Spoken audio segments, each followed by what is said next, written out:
simpleng adobong manok lang. So, yung ingredients natin ngayon is onions, garlic, star anise, bay leaf,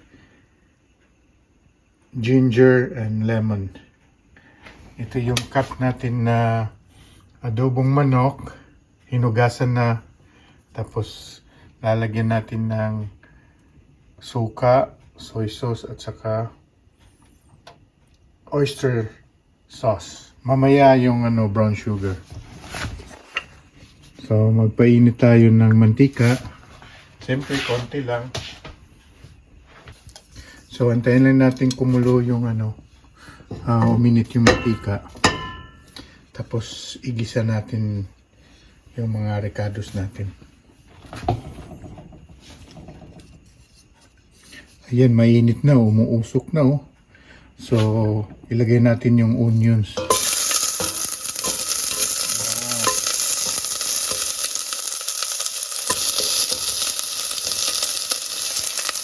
Haluin ng haluin hanggang mag-translucent yung yung onion. Mabango na.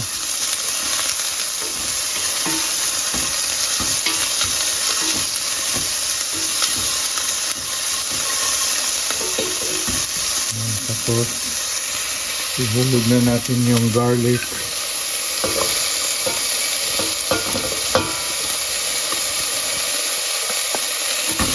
Okay lang. Mas masarap kasi pag sinusote mo. Lumalabas yung flavor niya. Mabango na.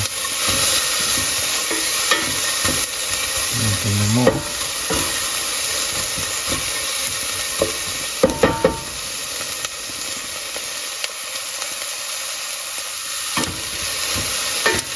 Okay, sunod na natin yung luya. Yung luya yung makapawala ng langsa ng manok.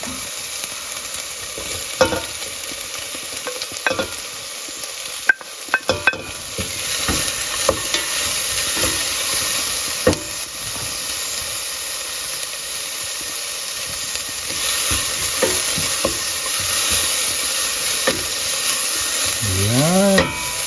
Mabango na.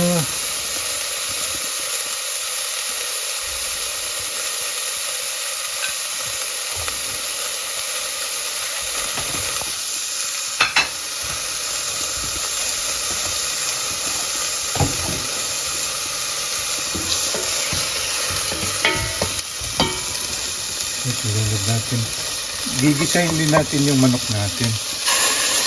Itong manok namin, nabili namin sa Seafood City.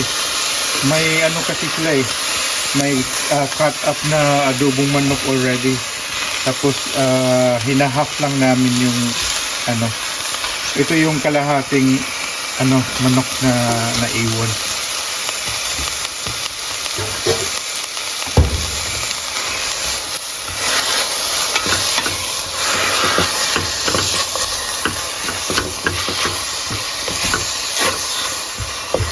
Gigisa natin ng konti.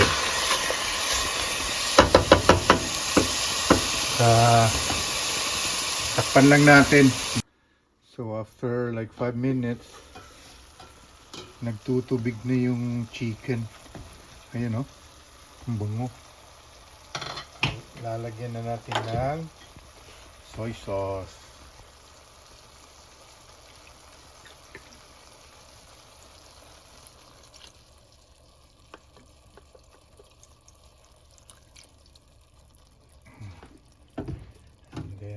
Suka.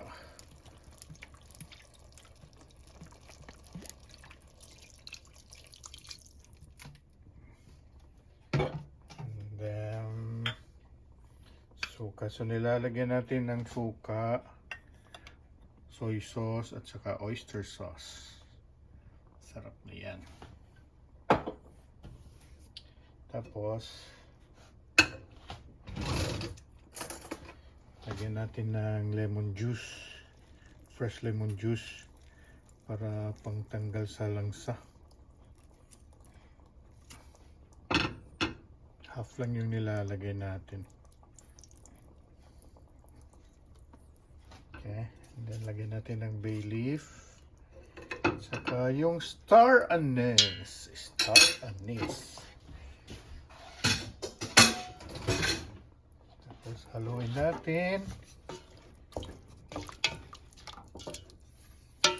Haluin natin. Ayan o. Masarap na ito mamaya.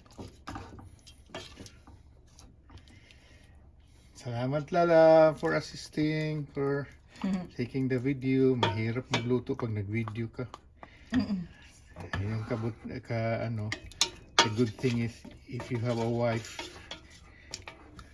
Shout out to the wife. Shout out to the wife out there. Okay, tapos takpan natin.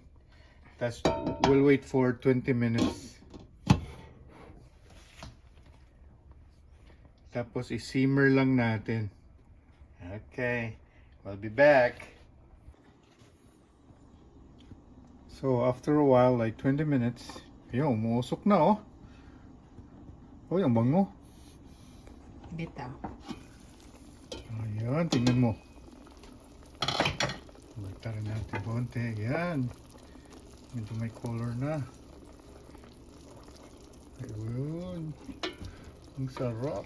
You can smell the aroma sa spices.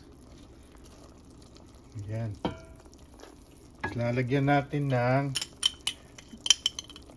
brown sugar.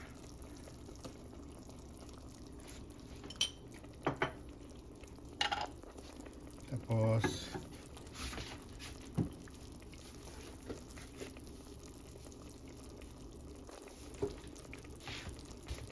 konting asin kasi matanda na.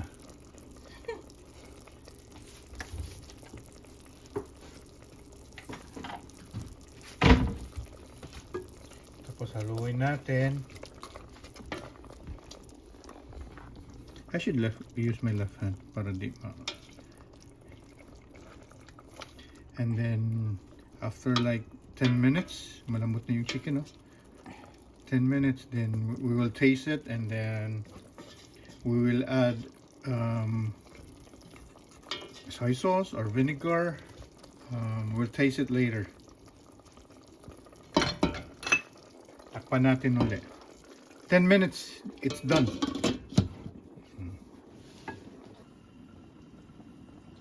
After ilang dekada, luto na yung chicken natin. Tingnan natin at saka tikman. Wow! Tingnan nyo yan. Sarap!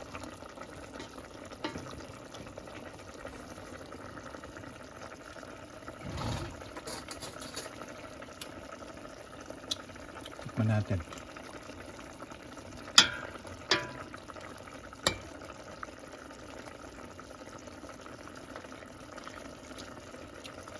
Sarap!